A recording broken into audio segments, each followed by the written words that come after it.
Hey, it's James here from eBassGuitar, and today I'm going to hand over the reins to top eBassGuitar coach Freddie Draper. I've invited him down to eBassGuitar HQ, and he's going to show you how Stevie Wonder secretly teaches music theory. This lesson is also awesome for learning the fingerboard too.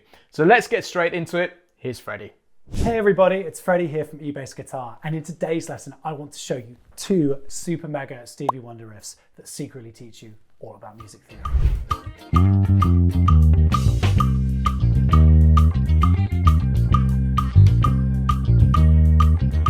So many of my students at eBassGuitar are a little bit scared of music theory, and I get it. It can be scary, it can be intimidating, it can be daunting, but I firmly believe the playing has to come first before the theory. And so what I'm going to do with this amazing Stevie Wonder tune, Master Blaster, is show you some shapes that can help you conquer your fretboard and play the song up to speed while learning some music theory as well. So don't forget to check out the description below. There's a free PDF with the tablature and the notation for all of the ideas that I'm about to talk about. So all of the notes that we're using in Master Blaster are from a single scale, the C minor pentatonic.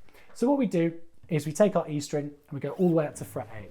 We play fret 8 to fret 11 with first and then the fourth finger. We then swap over to the A string, fret 8 to fret 10, and you can use your fourth finger or the third finger. It doesn't really matter which one you decide to use. We then repeat exactly the same shape on the D string, fret 8, which is B flat, and then up to C. So we've actually got this cool 5-note scale: C, E flat, F, G, B flat, C. And in terms of our scale degrees, these are 1, 3, 4, 5, and 7, back to 1 again. Don't worry too much about the numbers. I'm just going to refer to them just to help you out a little bit. What's really cool about doing it in this part of the fingerboard is we can actually go above the octave. We can go 1, 3, 4, 5, 7, 1, and then to 3 again, and then to 4 again. So we get all of these extra notes available to us in this position.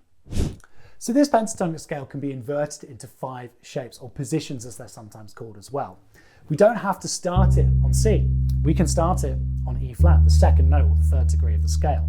If I play all the same notes, starting from E flat, we have E flat, F, G, B flat, C, E flat, F, and G.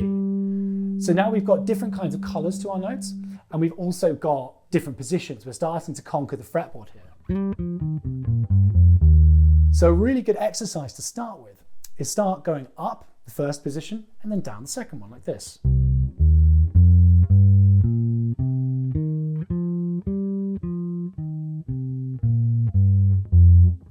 Okay, so that's C minor pentatonic, first position, and then the second position. We've got a third position starting like this.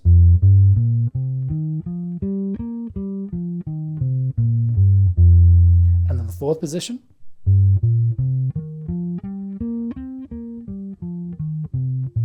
Now we've got the final position, which is quite tricky to play up here.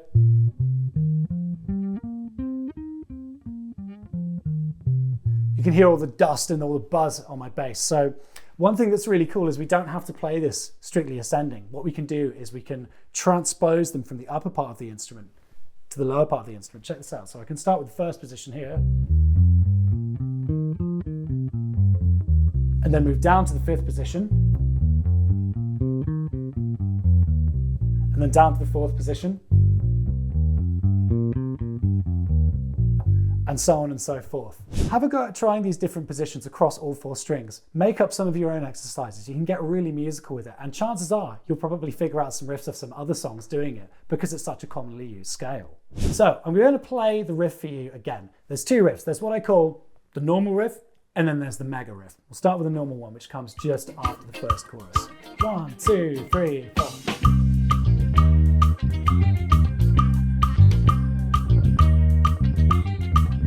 So if you look closely, you can see that this whole riff is actually in one position. It's all based off this 4th position of the C minor scale. C is found here, fret 3 on the A string, but I'm thinking in terms of fret 3 to 6 on the lower strings and then 3 to 5 on the upper strings. So the actual rhythm of this is 1, 2, and a 3, 4, and a 1, and a 2, and a 3, 4. So it's basically just swapping between the 3rd fret and the 6th fret. And then we go up to the 5th fret to get that G at the top.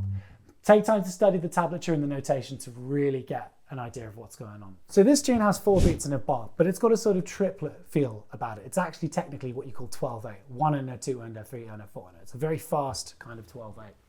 And what I'm thinking is, I'm thinking of the strong beats 1, 2, 3, 4, but I'm subdividing it 1 and a 2 and a 3 and a 4 and a, like this. And so in terms of most of this riff, we've got a long note, and then we've got a skip, and then we've got another long note. Dun, da, dun, da, dun, da, da, da, da, da, da, like this. Okay, I highly recommend trying to vocalize this. Try and sing along with it if you can, even if it's just sort of rapping the rhythm, or if you can do the pitches, even better, because that's really, really, really not only going to help you learn it quicker, but it's also going to help you phrase it in a more musical way. Now let me play you the mega riff. This is the real deal where we can get stuck into using these pentatonic positions.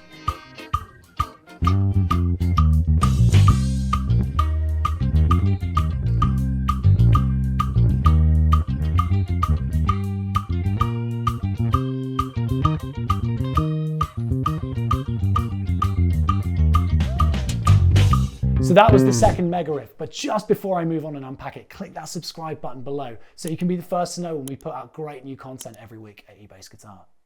So this mega riff is pretty much the same as the first one for the first part of it.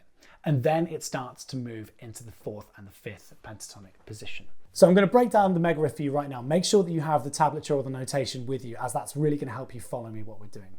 So the beginning is pretty much exactly the same as the first one.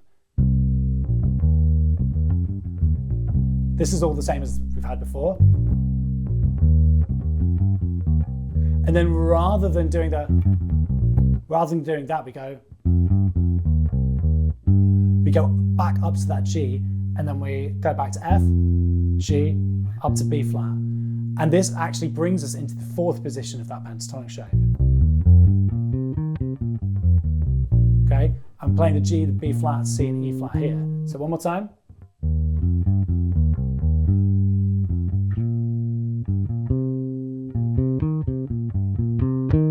Okay, it's all pretty much the same sort of rhythm that we've had before. We're just cycling through different areas of the pentatonic scale.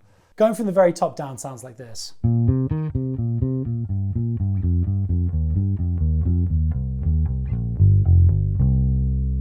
My suggestion would be, break this down, take it in very, very short bursts. Take it maybe a couple of beats at a time. Get those 2 beats together, and then bring in the next 2 beats. And slowly, slowly work towards it. Make sure that you vocalize it as well to really get together with the rhythm and the pitches. Ultimately, this is just muscle memory at the end of the day. That's all it really is. It's just cycling through these different shapes. But once you spend a bit of time working on it, it will start to click. Take a few days on it. It's unlikely to go in all the way first time round. So that's both the riffs unpacked, and hopefully I've taught you a little bit of music theory. Let's listen to it one more time.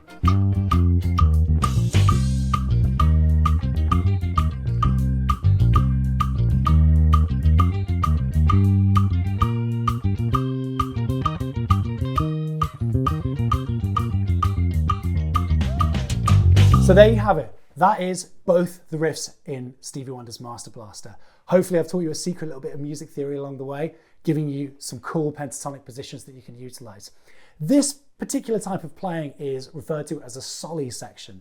This is where the whole band break into playing some sort of mega riff together. You find it all the time in this kind of sort of jazz fusion, and actually a lot of Stevie Wonder songs. Many of these are also pentatonic scales. If you know any Stevie Wonder tunes that use this kind of playing, or indeed use pentatonic scales, let me know in the comments below. Cheers, I've been Freddie from eBassGuitar. So guys, that's the end of today's lesson. If you've enjoyed it, head over to eBassGuitar.com and check out our VIP program. The reason why, Freddie is one of our VIP coaches, and you can apply to work one-on-one with him directly. I'll put a link in the description below where you can check out eBassGuitar.com/VIP. That's it for now, and I'll see you next week.